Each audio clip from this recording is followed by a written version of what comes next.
Buxheti vitit 2026 ka përparësinë kryesore pensionistët. Këtë e deklaroi kryeministri Edi Rama në një dëgjes me banorët e njësisë bashkiake numër 3 në kryeqytet. Ne kemi vendosur, kemi angazhuar në dispozicion të pensionistëve 1.7 miliard euro plus që do të disbursohen gjatë mandatit ton të 4, duke filluar nga janari i vitit që vjen.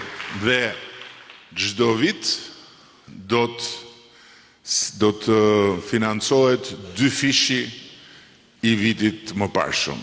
Pra, çfarë pensionistët do të marrin në 2026, do të 2 fishohet në 2027, do të 3 fishohet në 2028, do të 4 fishohet në 2029 dhe do të 5 fishohet në 2030, që do të thotë do të arrim objektivin që pensionin mesatar të plot në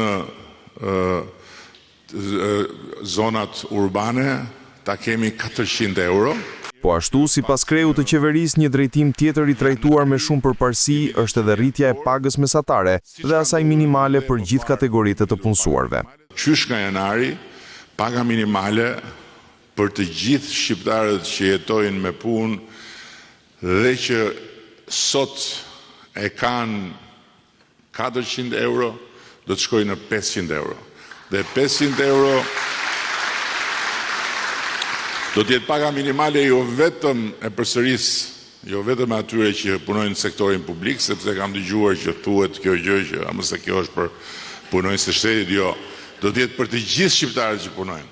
Buxheti nuk lë jashtë vëmendjes edhe shumë aspekte të jetës urbane të kryeqytetit. Do të vijoj programin e rilindjes urbane duke u ngritur në një nivel të ri rilindja urbane 2.0 dhe duke krijuar kështu mundësinë që hapësirat publike, që po i rikthehen komuniteteve, që po i rikthehen qytetarëve, të mundet që të krijojnë ato oazet, agoret, brenda lagjeve, që ne të kemi sa më shumë hapësira të përbashkëta. 2.11 miliard do t'jenë vetëm në funksion të pastrimit të qytetit. Dhe kjo është për gjitha lagjet, për gjitha akset, për gjitha pikat të grumbullimit. Ne jemi gjithmonë në komunikim të vazhdueshëm me ju për ato pika që janë problematike, për aty ku duhet më shumë shërbim, por edhe për aty ku duhet krijojmë më shumë vend dhe hapësirë për pika grumbullimi. Kryeministri Rama vijoi bashkëbisedimin me banorët, duke dhënë edhe shpjegime të tjera për ligjin më të rëndësishëm financiar të vitit që vjen. Për mua personalisht.